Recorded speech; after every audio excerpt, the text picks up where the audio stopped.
बिस्मिल्लाहिर्रहमानिर्रहीम। अस्सलाम वालेकुम। उम्मीद रखता हूँ स्टूडेंट्स आप सब खैरियत से होंगे। आज बात करते हैं पार्ट्स ऑफ अल्ट्रासाउंड मशीन, यानी कि अल्ट्रासाउंड मशीन में कौन कौन से पार्ट्स होते हैं।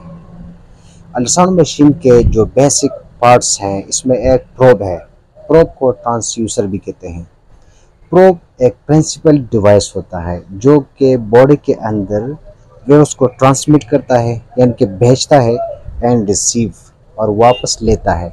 जो इमेज हमें स्क्रीन पे नज़र आती है तो ये प्रोब की वजह से नज़र आती है, क्योंकि प्रोब वेव्स को बॉडी के अंदर भेजता है और इससे वापस जो वेव्स रिटर्न होके आते हैं तो उसको रिसीव करके अल्ट्रासाउंड मशीन को देता है। तो ये स्क्रीन पे आपको इमेज बना के देती है। प्रोब के फिर मुख्तलिफ टाइप्स हैं। फर्स्ट वन जो है सुपरफिशियल प्रोब है। सुपरफिशियल प्रोब वो प्रोब होता है जिसे हम एब्डोमेन के मुख्तलिफ अर्गन एग्जामिन करते हैं, यानी जो सुपरफिशियल ये पार्ट्स पड़े हैं उसको हम एग्जामिन करते हैं। सेकंड नंबर जो है वो है ट्रांसरेक्टल प्रोब। ट्रांसरेक्टल प्रोब जो है ये मोस्टली हम मेल सेक्स ऑर्गन के लिए इस्तेमाल करते हैं। इससे हम एग्जामिनेशन करते हैं, एब्नॉर्मलिटीज़ देखते हैं।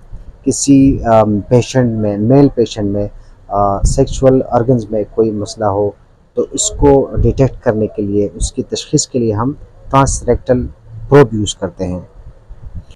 थर्ड नंबर जो है वो है ट्रांसवेजाइनल प्रोब। ये एक ख़ास किस्म का प्रोब है जो कि फ़ीमेल के लिए हम यूज़ करते हैं। इसमें फ़ीमेल के जो सेक्स ऑर्गन है, इसमें कोई एब्नॉर्मलिटीज़ हो, कोई प्रॉब्लम हो तो इसके डिटेक्शन के लिए, डायग्नोस के लिए हम ट्रांसवेजाइनल प्रोब यूज़ करते हैं। फोर्थ नंबर जो है लीनियर प्रोब है। लीनियर प्रोब एक हाई फ्रीक्वेंसी प्रोब होता है। ये प्रोब हम स्मॉल ऑर्गन्स के एग्जामिनेशन के लिए यूज़ करते हैं। फॉर एग्ज़ाम्पल प्रोस्टेट ग्लैंड है, थायराइड ग्लैंड है, ब्रेस्ट है। इस तरह के ग्लैंड्स के लिए, पेचीदा ग्लैंड्स के लिए या पेचीदा टास्क के लिए हम लीनियर प्रोब इस्तेमाल करते हैं। फिफ्थ नंबर जो है कन्वेक्स प्रोब है, यानी कि इसका बाहर वाला साइड जो है वो कन्वेक्स होगा।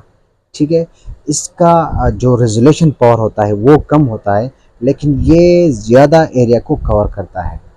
फॉर एग्ज़ाम्पल आप यहाँ पे एक ऑर्गन देखते हैं तो ये इसके आसपास वाले एरिया को भी कवर करता है। ये कन्वेक्स प्रोब होता है। अल्ट्रासाउंड मशीन का थर्ड नंबर पार्ट जो है वो है मॉनिटर, यानी कि ये आपको अल्ट्रासाउंड वेव्स से जो पिक्चर बनती है उसको डिस्प्ले करता है। आप किसी भी ऑर्गन को देखते हैं तो एक स्क्रीन पे देखते हैं, तो ये मॉनिटर आपको वो डिस्प्ले करता है। आप फिर इसकी मेजरिंग लेते हैं, उसमें जो एब्नॉर्मलिटीज़ है वो देखते हैं। फोर्थ नंबर जो है कपलिंग जेल है। ये एक ख़ास किस्म का लिक्विड होता है जो कि हम स्किन पे अप्लाई करते हैं। ये इसलिए अप्लाई करते हैं ताकि स्किन और प्रोब के बीच में कोई खाली जगह, वैक्यूम या एयर स्पेस बाकी न रहे, क्योंकि आपने पढ़ा था कि एयर स्पेस में, वैक्यूम में वेव्स जो है पास नहीं होती। जब वेव्स पास नहीं होती तो आपको रिजल्ट क्लियर नहीं आएगा। दैट्स वाई हम इस वैक्यूम को कवर करने के लिए कपलिंग जेल का यूज़ करते हैं।